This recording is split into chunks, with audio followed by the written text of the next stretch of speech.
2002 और गुजरात के राइट्स, लेकिन उसके पहले के कुछ दिनों का मैं आपको एक एक 12-15 महीने का एक चित्र आपके सामने पेश करना चाहूँगा, ताकि एक आपको अंदाज़ आ जाए कि क्या स्थिति थी। जैसे 24 दिसंबर 1999, यानी 3 साल पहले की बात है। काठमांडू से दिल्ली जो फ्लाइट आ रही थी, वो हाईजैक कर के अफ़गानिस्तान ले जाया, कंधार में ले गए और भारत के सैकड़ों यात्रियों को बैन बनाया गया। पूरे भारत में एक बहुत बड़ा तूफ़ान था, लोगों की ज़िंदगी और मौत का सवाल था। अब 2000 के अंदर हमारे यहाँ लाल किले में आतंकी हमला हुआ दिल्ली में। एक नया और उसके साथ तूफ़ान जुड़ गया। 11 सितंबर 2001 अमेरिका में ट्विन टावर पर बहुत बड़ा आतंकी हमला हुआ। उसने फिर एक बार दुनिया को चिंतित कर दिया, क्योंकि ये सब जगह पे करने वाले एक ही प्रकार के लोग हैं। अक्टूबर 2001 को जम्मू कश्मीर विधानसभा पर आतंकी हमला हुआ। 13 दिसंबर 2001 को भारत की संसद पर आतंकी हमला हुआ।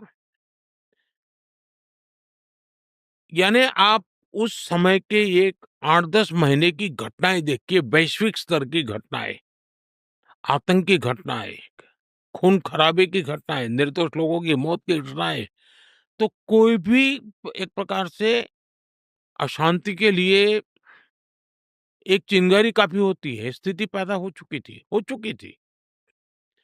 ऐसे समय अचानक 7 अक्टूबर 2001 मुझे मुख्यमंत्री बनने का दायित्व मेरे सर पे आ गया अचानक, और वो भी मेरी सबसे बड़ी जिम्मेवारी थी।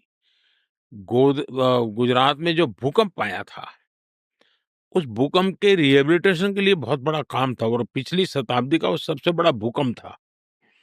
हजारों लोग मारे गए थे। तो एक काम के लिए मेरे लिए सीएम का काम मेरे जिम्मे आ गया।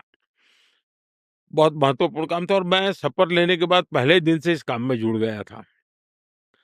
मैं एक ऐसा व्यक्ति हूँ जो कभी सरकार नाम से मेरा कोई रिश्ता नहीं रहा। मैं सरकार में कभी रहा नहीं। मैं सरकार क्या होती है जानता नहीं था। मैं कभी एमएलए नहीं बना, मैं कभी चुनाव नहीं लड़ा। मुझे जीवन में पहली बार चुनाव लड़ना पड़ा। मैं 24 फरवरी 2002 मैं पहली बार एमएलए बना, एक अ, चुना हुआ जनप्रतिनिधि बना, और मैं पहली बार 24 तारीख को या 25 तारीख को या 26 तारीख को गुजरात विधानसभा में मैंने पैर रखा। 27 फरवरी 2002 विधानसभा में मेरा बजट सत्र था, हम हाउस में बैठे थे, और उसी दिन, यानी अभी मुझे एमएलए बने 3 दिन हुए थे, और गोधरा की घटना हो गई, और भयंकर घटना थी। लोगों को जिंदा जला दिया गया था। आप कल्पना कर सकते हैं कि जो कंधार के विमान अपहरण को, या पार्लियामेंट पर का हमला कहो, या 9/11 कहो, ये सारी घटनाओं का बैकग्राउंड हो, और उसमें एक इतनी बड़ी संख्या में लोगों का मर जाना, जिंदा जला देना, आप कल्पना कर सकते हैं कि स्थिति कैसी होगी। कुछ भी नहीं होना चाहिए, हम भी चाहते हैं, कोई भी चाहेगा, शांति ही रहनी चाहिए। दूसरा जो कहते हैं ये बहुत बड़े रायट वगैरह, तो ये भ्रम फैलाया गया है। अगर 2002 के पहले का डेटा देखें, तो पता चलता है कि गुजरात में कितने दंगे होते थे। हमेशा कहीं न कहीं कर्फ्यू लगा रहता था। पतंग के अंदर कम्युनल वायलेंस हो जाए, साइकिल टकरा जाने पर कम्युनल वायलेंस हो जाए। 2002 से पहले गुजरात में 250 से ज्यादा बड़े दंगे हुए थे, और 1969 में जो दंगे हुए थे, वो तो करीब 6 महीना चले थे। अरे तब तो हम कहीं थे ही नहीं दुनिया के उस चित्र में, उस समय की मैं बता रहा हूँ। और इतनी बड़ी घटना एक ऐसा स्पार्किंग पॉइंट बन गया कि कुछ लोगों की हिंसा हो गई, लेकिन न्यायालय ने उसको बहुत डिटेल में देखा है, लंबे अरसे। और उस समय हमारे जो विरोध के लोग हैं वो सरकार में थे और वो तो चाहते थे कि हम पर जितने आरोप लगे थे हमको सजा हो जाए।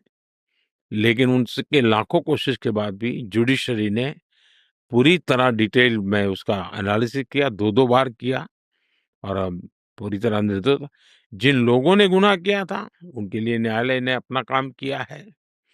लेकिन सबसे बड़ी बात है, जिस गुजरात में साल में कहीं-कहीं दंगे हुआ करते थे, 2002 के बाद आज 2025 है, गुजरात में 20-22 साल में कोई बड़ा दंगा नहीं हुआ, पूरी तरह शांति है। और हमारी कोशिश ये रही है कि हम वोट बैंक की राजनीति नहीं करते। हम सबका साथ, सबका विकास, सबका विश्वास, सबका प्रयास, इसी मंत्र को लेकर के चलते हैं। पॉलिटिक्स ऑफ अपीसमेंट से हमने पॉलिटिक्स ऑफ एस्पिरेशन की तरफ गए हैं और उसके कारण जिसको भी कुछ करना है, वो हमारे साथ जुड़ जाते हैं और एक अच्छी तरह गुजरात विकसित राज्य बने, उस दिशा में हमने लगातार प्रयास करते रहे हैं। अब विकसित भारत के लिए काम कर रहे हैं, उसमें भी गुजरात अपनी भूमिका अदा कर रहा है।